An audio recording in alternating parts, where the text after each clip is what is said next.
tal? Muy buenas tardes, bienvenidos y bienvenidas a este espacio que es una colaboración con la plataforma de Agenda MX y la Dirección de Comunicación de la Ciencia de la Universidad Veracruzana. Yo soy Alexa Mendoza, soy egresada de la Facultad de Biología de la Universidad Veracruzana y estudiante en el Instituto de Ciencias Marinas y Pesquerías, también perteneciente a esta casa de estudios. Me da muchísimo gusto estar con ustedes en un programa más de ¿Qué te cuento? Ojalá que si andan navegando por su red social favorita y se encuentran con esta transmisión, se animen a quedarse durante todo el programa, porque esta semana te vamos a contar sobre un tema que seguro has escuchado y que debemos llevar a la mesa en todos nuestros entornos, porque usualmente es silenciado o normalizado y no podemos seguir perpetuándolo. Entonces, el tema del día de hoy es una luz en el túnel de la violencia. Y para contarnos sobre este tema, tendremos a nuestra invitada de honor, la maestra Amanda Ramos García, de la Universidad Veracruzana Intercultural, sede Grandes Montañas. Además, como cada semana, tendremos diferentes secciones, empezando por la sección de Y esto también es ciencia, seguida de nuestra sección de entrevista y por último, pero no menos importante, la sección de Te cuento mi ciencia. Entonces vamos a dar inicio con la sección de Y esto también es ciencia a cargo de Cintia Sánchez. Vamos con ella.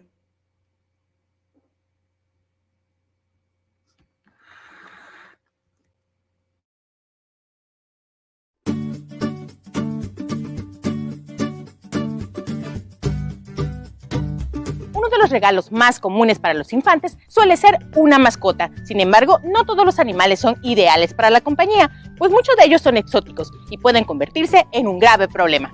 Muchas especies exóticas son adquiridas porque son vistosas o extrañas, sin tomar en consideración si podrán cuidar realmente de ellas. El problema es que muchos de estos animales exóticos son abandonados y se convierten en invasores y terminan depredando a los animales silvestres de la zona y modificando ese entorno natural. En México, las especies exóticas invasoras son la tercera causa de pérdida de biodiversidad. Jalapa se encuentra en alerta por especies endémicas en peligro por la invasión de animales exóticos. El problema con los animales exóticos es que pueden convertirse en especies invasoras al ser altamente adaptables, competitivas y reproducirse rápidamente. En México hay 1,100 especies exóticas y de ellas 348 son consideradas invasoras, las cuales ponen en peligro a las miles de especies endémicas del país. Antes de adquirir una mascota, es necesario saber acerca de su origen y si podremos cuidarlos durante toda su vida. Y esto también es ciencia.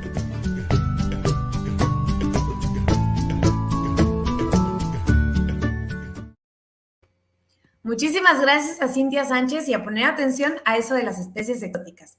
Y bueno, ahora sí, nos vamos a ir con nuestra sección de entrevista. Te recuerdo que el tema del día de hoy es una luz en el túnel de la violencia. Y vamos a compartir con nuestra invitada especial, la maestra Amanda Ramos García, de la Universidad Veracruzana Intercultural, sede Grandes Montañas. Les cuento un poco sobre su semblanza. Ella es antropóloga social con maestría en desarrollo rural. Actualmente colabora en la Universidad Veracruzana Intercultural, sede Grandes Montañas, en México, como enlace de género y docente en la licenciatura en Gestión Intercultural para el Desarrollo. A su vez, participa también en el máster universitario Euro-Latinoamericano en Educación Intercultural de la Universidad Nacional de Educación a Distancia de España, con interés en las experiencias de resistencia de mujeres diversas frente a la violencia y el racismo. Ha trabajado desde el ámbito de las organizaciones de la sociedad civil, la academia y gobierno en diversas comunidades pertenecientes a pueblos indígenas en México. También ha publicado en libros colectivos sobre la defensa del territorio y la importancia del trabajo de las mujeres indígenas en el bienestar común. Además, ha sido partícipe en la fundación del Centro de Desarrollos Humanos Tualtepeyolo y el proyecto de comercio justo Cafenatlán. Sumado a su rol académico, es integrante del colectivo Cuidadoras de las Altas Montañas, ecofeminista, mujer cisgénero, madre y activista. Bueno, vamos a enlazarnos con ella para platicar un poquito más sobre este tema. ¿Qué tal, Amanda? Muy buenas tardes, ¿cómo estás? Hola, buenas tardes, muchas gracias por la invitación. Por acá muy bien, Alexa, gracias. No, muchísimas gracias a ti por aceptar la invitación, justamente. Y bueno, seguramente se va a poner buena esta plática. Comentábamos que esta plática ya es la última que vamos a tener en el mes de marzo sobre, pues, bueno, en conmemoración al Día de la Mujer. Entonces, seguramente se va a poner bastante interesante para que se queden, por favor, durante toda la transmisión. Y bueno, voy a dar una pequeña introducción sobre lo que vamos a hablar el día de hoy, porque a nivel global se estima que 736 millones de mujeres han experimentado alguna vez en su vida violencia física o sexual, ya sea por parte de una pareja íntima o por una persona ajena. Esto constituye una grave violación a los derechos humanos de estas mujeres y además en varios países, incluyendo México, existe un patrón de impunidad sistemática en el procesamiento judicial, pues se carece de investigación, de sanción y reparación efectiva de los casos. Y bueno, por eso quisiera empezar por preguntarte, Amanda, ¿qué tipos de violencias existen? Porque a veces nada más se habla o de los feminicidios o de la violencia sexual. Entonces, ¿cómo podemos empezar a identificar las violencias a tiempo? Bien. Sí, pues mira, de manera breve podemos definir o entender la violencia como el daño a la integridad de las personas, y no solo de las personas, sino también de otros seres vivos o de la naturaleza en general, ¿no?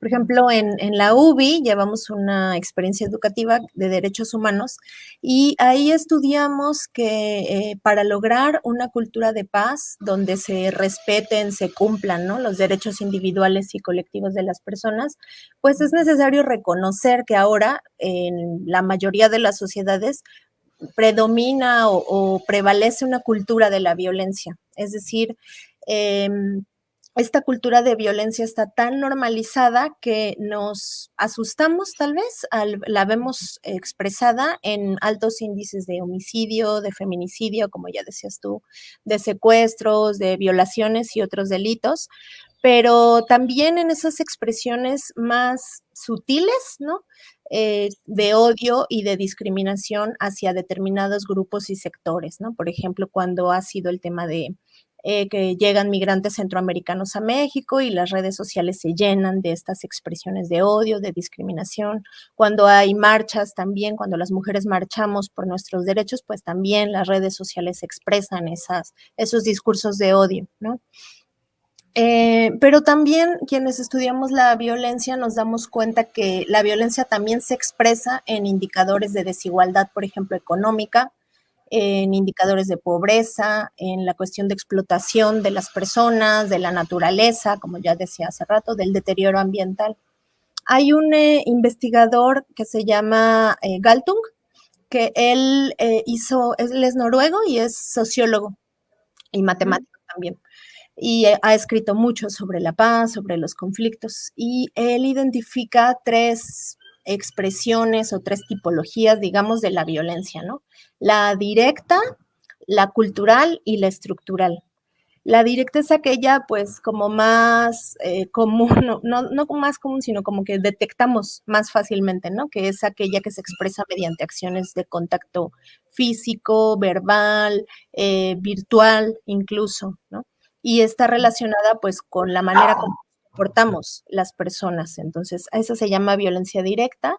Luego está la cultural, que tiene que ver con la manera como la violencia se ha incrustado o ha formado parte de nuestra cultura ya y está normalizada, la vemos normal. Por ejemplo, la corrupción, los chistes machistas o discriminatorios, el abuso de autoridad, los autoritarismos, ¿no? El escuchar o dar mayor importancia a las voces de algunas personas e ignorar las voces, las necesidades de otras personas. Incluso hay estudiosos de la violencia que consideran que nociones como el éxito, como la competencia, alimentan esta violencia cultural, ¿no? Porque nos ponen en esta situación de ganar, en estas relaciones de ganar, perder y de jerarquía, de rivalidad. La competencia, ¿no? Exacto, entonces por ahí va esto de la violencia cultural. Y finalmente está la violencia estructural, que se expresa en la privación de necesidades y servicios básicos que conocemos como derechos humanos, ¿no? Como la alimentación, la atención a la salud, que la educación no sea en tu propio idioma, por ejemplo en náhuatl, ¿no? Claro. Entonces, esas son manifestaciones de lo que se llama o de lo que Galtung reconoce como violencia estructural. Y también hay otra clasificación, a lo mejor han visto una pirámide que elaboró Amnistía Internacional que se llama el iceberg de la violencia. Ajá. De lo que alcanzamos a ver, digamos, fuera del agua, en el iceberg, es esta violencia más directa y más visible, ¿no? Más explícita, pero la cual está sostenida en la violencia cultural y simbólica, en estas formas que decíamos más sutiles, que también se le llama machismos cotidianos, ¿no? Esto que vivimos todos los días. Micromachismos también se le llama, ¿no? Sí, hay quien no le gusta decir micromachismos porque Sí, parecía que son pequeñitos, ¿no? ajá, claro. Hacen alusión más a lo cotidiano, a lo constante que lo normaliza. Pero sí, también se le conoce como micromachismos. Y pues la columna vertebral de este iceberg o de esta pirámide sería la violencia estructural. Entonces, esa es una manera, digamos, de entender o de clasificar la violencia en general. Pero ya hablando de violencia contra las mujeres, pues las leyes definen distintos tipos de violencia. Por ejemplo, la ley en el estado de Veracruz, la ley de acceso de las mujeres a una vida libre de violencia, reconoce 8 tipos de violencia, entre las que están, por ejemplo, la económica, la psicológica, ¿no? La obstétrica, que es la que enfrentamos cuando estamos embarazadas o damos a luz, ¿no? Y también reconoce modalidades que tiene que ver más con los ámbitos donde se da esta violencia, la escolar, la violencia política, la violencia feminicida. Entonces, pues esas son algunas maneras de ir describiendo y convirtiendo en tipologías, ¿no? Todas las violencias que vivimos, pero insisto, consideramos que actualmente prevalece y la manera como nos relacionamos está permeada, ¿no? Por esta violencia. Claro, se me hace bastante interesante. Creo que simplificamos mucho de manera general la violencia y el no analizarla y el no identificar todos sus niveles, creo que es que desemboca realmente en que pues tengamos tantos casos de feminicidio al día en nuestro país y que eso siga siendo pues como una cifra, ¿no? Algo normal. ¿Por qué hablar de la violencia específicamente hacia las mujeres? Hablábamos ahorita, por ejemplo, del término micromachismo, pero también los machismos cotidianos. ¿Por qué se habla de un machismo y por qué de una violencia hacia la mujer? ¿Qué relación hay ahí y qué factores están perpetuando esta violencia hacia las mujeres específicamente? Sí, pues como ya lo decías tú, las cifras no pueden hacernos pensar de manera diferente, ¿no? Los datos nos muestran que las mujeres tenemos mucho más probabilidad, las mujeres y las niñas, de vivir violencia. Y ahora que veía las preguntas y que pensaba en esta charla, pues recordaba una recapitulación que hizo una chica en Twitter que se llama Tsitsi Santillán con relación a las cifras del INEGI para 2020. Donde explica, por ejemplo, la violencia intrafamiliar, 76% de las víctimas son mujeres, abuso sexual, 75% mujeres, violación sexual, 80% de las víctimas son mujeres, hostigamiento sexual, 80% las mujeres, rapto, acoso, homicidio, ¿no? Solamente homicidio, 74% de las víctimas son hombres. Pero también es interesante ver, ella lo contrasta con las cifras de personas que son imputadas por estos delitos, ¿no? Claro. Entonces dice, por ejemplo, de la violencia intrafamiliar, el 82% de los imputados son hombres. En el caso del abuso sexual, son el 93% de imputados hombres, el 95% de imputados hombres en casos de hostigamiento sexual. La cuestión del homicidio, ¿no?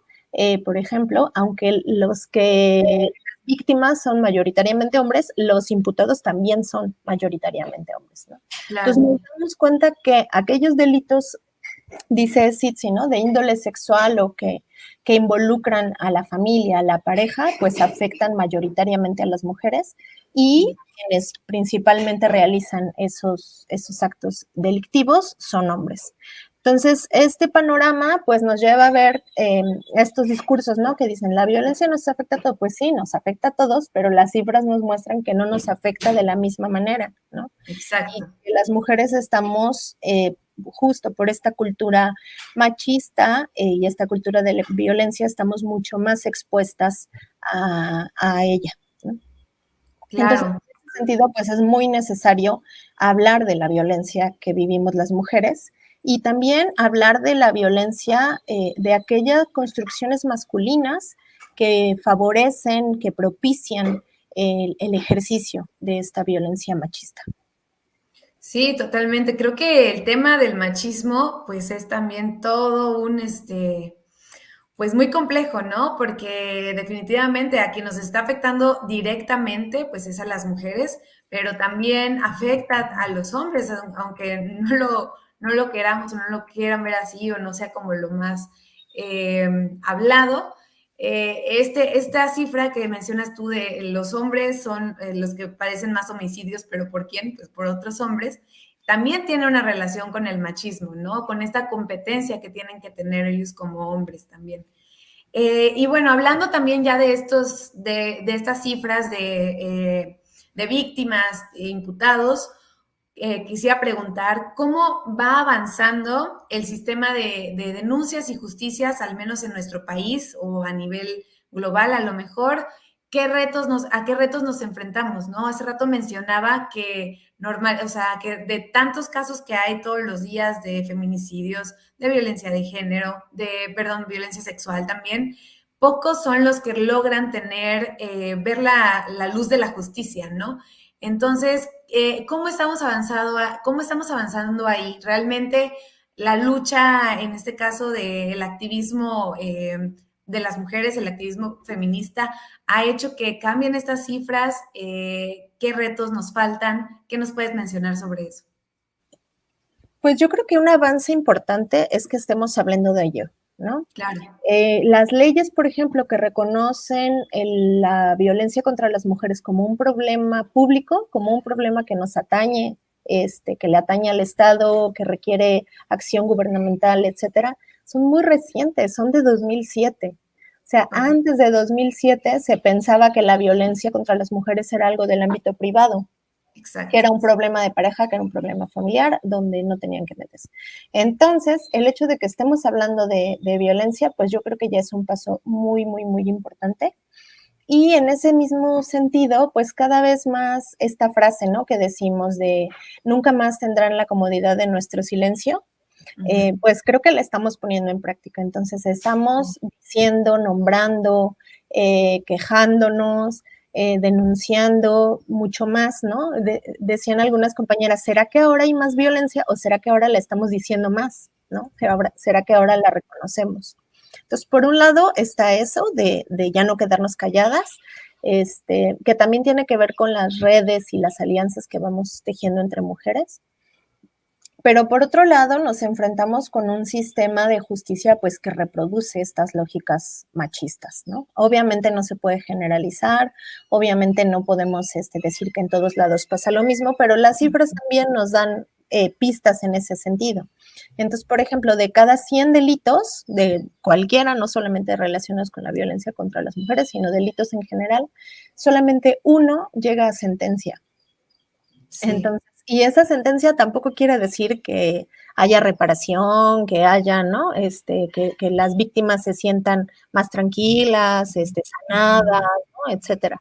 Claro. Simplemente hubo una sentencia ahí de determinado tipo. Entonces, pues eso ya nos habla que hay muchísimas situaciones de violencia que no se denuncian, muchísimas situaciones de violencia que se denuncian y que la misma corrupción, el mismo machismo que permea los sistemas de procuración de justicia, pues evita, ¿no? Que haya ese acceso a la justicia. Casi siempre o en muchas ocasiones son las familias las que investigan, son las familias las que casi hacen el trabajo de las autoridades. Eso por una parte. Y por otro lado también la justicia también es muy machista. La justicia también tiene una carga muy individualista de centrar en que alguien hizo algo malo y entonces hay que castigarlo. Y no reconoce toda esta estructura que sostiene la violencia y sobre la cual también hay que trabajar. Entonces hay algunas de nosotras que hemos estado pensando en pues una justicia también restaurativa, ¿no? Que claro, va a depender de cada caso y de cada persona que necesita, cada víctima que necesita, pero que existan estas opciones de justicia restaurativa. Wow, pues qué bueno que se estén ya trabajando en eso, porque coincido totalmente, ¿no? Creo que nunca le vas a arreglar la vida a una víctima de abuso sexual. Obviamente, pues no le vas a arreglar la vida a una mamá que perdió a su hija por un feminicidio, ¿no? Y creo que pues ahí tenemos que ir sobre ese tipo de empatía hacia las víctimas también, ¿no? No nada más el castigar a la persona que lo hizo, que bueno, eso todavía estamos pendientes de solucionarlo, ¿no? Y ahorita dijiste algo muy importante, este acceso a las redes y a las alianzas que formamos entre las mujeres, que tejemos entre nosotras, que también es todo un avance porque durante muchos años nos han educado para competir también entre nosotras, ¿no? Entonces, el hecho de que ya estemos formando alianzas, que estemos hablando entre nosotras de cómo nos sentimos, de cuáles son nuestras vivencias y nuestras experiencias en la violencia. Creo que también es muy importante cómo se hace o cómo se retoma esto dentro de los espacios académicos. Sé que en la UBI, en la Universidad Veracruzana Intercultural, brindan apoyo a muchas mujeres que son estudiantes. ¿Cuáles estrategias están tomando? ¿Qué se ha hecho? ¿Qué retos hay también? ¿Nos quieres platicar un poquito sobre ello? Claro, con mucho gusto. Pues mira, dentro de la universidad, principalmente trabajamos en la prevención, ¿no? Okay. Nos hemos centrado muchísimo en esto que hablamos ahorita, estudiarlo durante semestres y semestres y semestres, ¿no? Pues un poco para construir formas de relacionarnos que no reproduzcan la violencia, que podamos poner límites a esa violencia que tenemos tan normalizada, que podamos pararla, darnos cuenta de ella cuando está iniciando y no en sus fases ya más escaladas, ¿no? Que no nos aislemos, que las mujeres que enfrentamos violencia procuremos no sentir vergüenza, no sentirnos solas ante la violencia. Entonces, principalmente trabajamos en la cuestión preventiva. Y bueno, pues a mí me gustaría platicar sobre, o sea, como en las funciones sustantivas, ¿no? Que la universidad nos asigna. Por una parte, en la docencia, pues como ya les decía, llevamos experiencias educativas como salud sexual y reproductiva, como derechos humanos, ¿no? Como diversidad cultural. Entonces, en estas experiencias lo que hacemos es nombrar esas desigualdades, hablar sobre el machismo, hablar sobre el racismo, e ir viendo cómo nuestras diferencias se han ido construyendo en desigualdades, en desventajas, en discriminaciones. Y qué podemos hacer, ¿no? Frente a ello. Ahí pues no hay recetas, siempre decimos eso con los estudiantes, no hay recetas, cada caso, cada situación tendrá sus posibilidades y sus límites, ¿no? De lo que podemos hacer ante ello, pero también ir identificando esas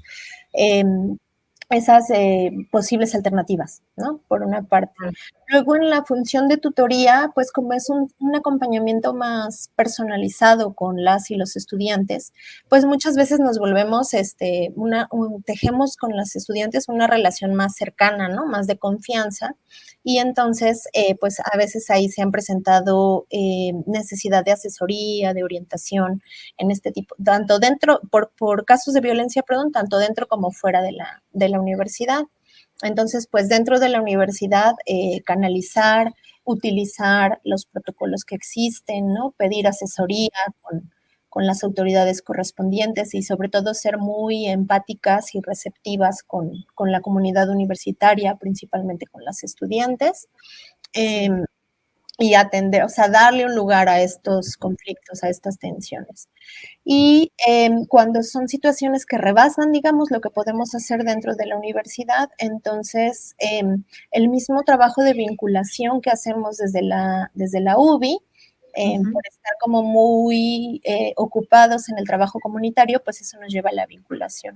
Entonces ello ha posibilitado tejer redes con asociaciones civiles y con instituciones a nivel local, que nos han servido un poco pues para canalizar ya situaciones en las que ya no tenemos herramientas o competencia, ¿no?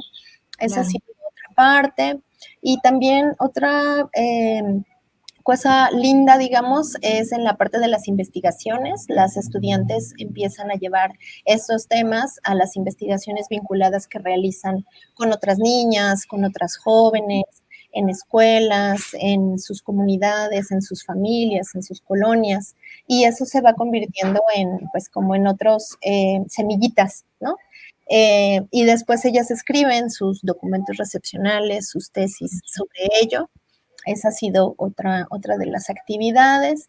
Y pues también están estas actividades extracurriculares que tienen que ver con hacer jornadas sobre los temas que a las estudiantes les interesan. Por ejemplo, el año pasado tuvimos sobre violencia obstétrica, sobre el cuidado, ¿no? Lo llamamos jornadas cuidadoras de las altas montañas. Tuvimos también apenas sobre el Día Internacional de la Mujer, un encuentro, como que vamos aprovechando también esos espacios y también trabajar con los compañeros varones, ¿no? Sobre el tema de la masculinidad y los machismos. Entonces, pues creo que este trabajo nos ha posibilitado, pues eso, nombrar e ir creciendo juntas, aprendiendo juntas, pues para no sentirnos solas ante la violencia y la discriminación que vivimos. Claro, totalmente.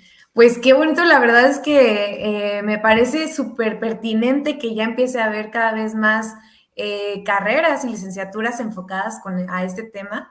¿Me puedes repetir cómo es el nombre de la licenciatura y cuánto tiempo llevan desde su comienzo? Se llama Gestión Intercultural para el Desarrollo y empezó en 2005. Ok.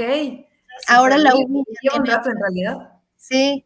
La UBI ya diseñó otras 2 carreras, que es la de Agroecología y Soberanía Alimentaria y la de Derecho con enfoque de pluralismo jurídico. Súper bien. Qué bueno, la verdad es que muchísimas felicidades por estar trabajando en estos temas, por alentar también a los y las estudiantes a pues seguir investigando sobre ello y no bajar el dedo del renglón, ¿no? Tenemos por aquí comentarios. Ara Lefa nos dice, un gusto seguir aprendiendo, querida Amanda.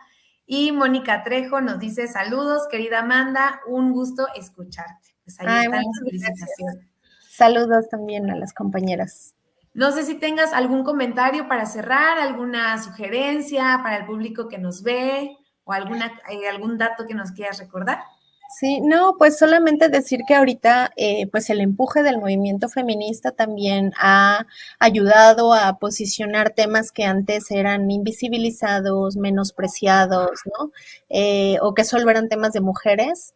Y, y eso también está siendo abrazado, bien recibido por las administraciones, ¿no? En la universidad, tanto la anterior como la anterior rectora como el actual rector son muy receptivos y eso pues también obviamente genera dinámicas distintas y posibilidades distintas dentro de la universidad.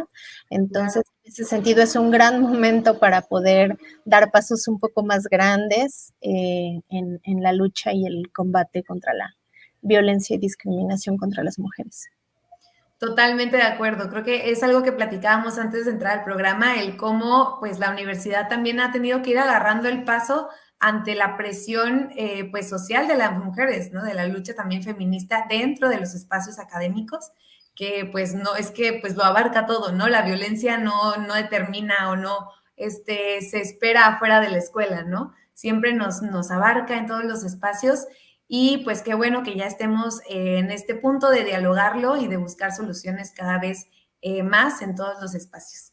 Y bueno, te vuelvo a agradecer mucho por la aceptación de la invitación. Yo me podría quedar aquí otra media hora platicando porque este tema da para hablar muchísimo, pero pues muchas gracias. Espero que tengas un bonito día y te abrazo fuerte hasta allá, que estés muy bien y ojalá que tengamos por aquí en el programa una vez más. Muchas gracias, con mucho gusto. Gracias por la invitación y qué bonito espacio de la universidad también. Muchísimas gracias, Amanda. Que tengas bonito día. Listo, pues esperemos que les haya gustado esta sección de entrevista. A continuación vamos a pasar con nuestra sección de Te Cuento Mi Ciencia. Esta vez es el turno de Óscar Guzmán Martínez, del doctorado en Ciencias Biomédicas. Vamos a ver qué nos preparó.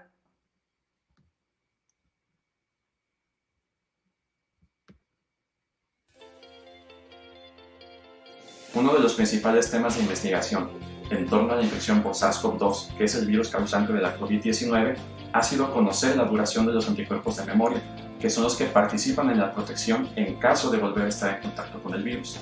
Los primeros reportes sugerían una duración corta, lo que aumentaba el riesgo de reinfección en el corto plazo.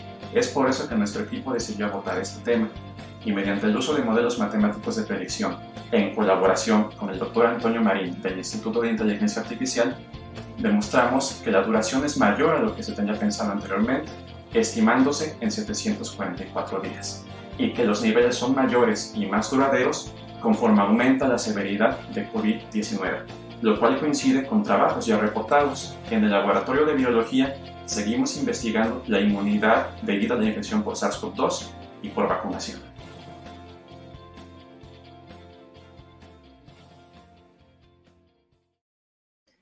Muchísimas gracias a Óscar Guzmán Martínez del doctorado en Ciencias Biomédicas. Y bueno, felicidades por estar desarrollando este tipo de proyectos tan importantes dentro de la Universidad Veracruzana. Y bueno, ahora sí ha llegado el momento de despedirnos. Esperamos que el programa haya sido de su agrado. Muchas gracias por visualizarnos y también les recordamos que pueden compartir este programa mediante sus redes sociales para que esta información llegue a muchísima más gente y les sea de mucha utilidad. Invitamos también a proponer nuevos temas. Este mes terminamos y cerramos con los temas relacionados a la conmemoración del Día de la Mujer, así que estamos abiertos a los siguientes meses a que ustedes nos propongan también qué temáticas les parecen relevantes. Además, si eres estudiante de la Universidad Veracruzana, te recordamos que puedes participar en nuestra sección de Te Cuento Mi Ciencia, contándonos en tan solo un minuto acerca de tu investigación o tema de tesis. Las cápsulas se estarán compartiendo en las redes sociales de la Dirección de Comunicación de la Ciencia, las cuales te invitamos a seguir, que están aquí debajo de mí. Y el autor o la autora de la cápsula mayormente compartida será acreedor de un obsequio no monetario por parte de la Dirección de Comunicación de la Ciencia y tendrá la oportunidad de ser invitado especial en este programa para platicar un poquito más a fondo sobre su tema de investigación. También les recordamos que pueden proponernos nuevos temas, pueden seguir las redes sociales, pueden compartir en sus plataformas preferidas.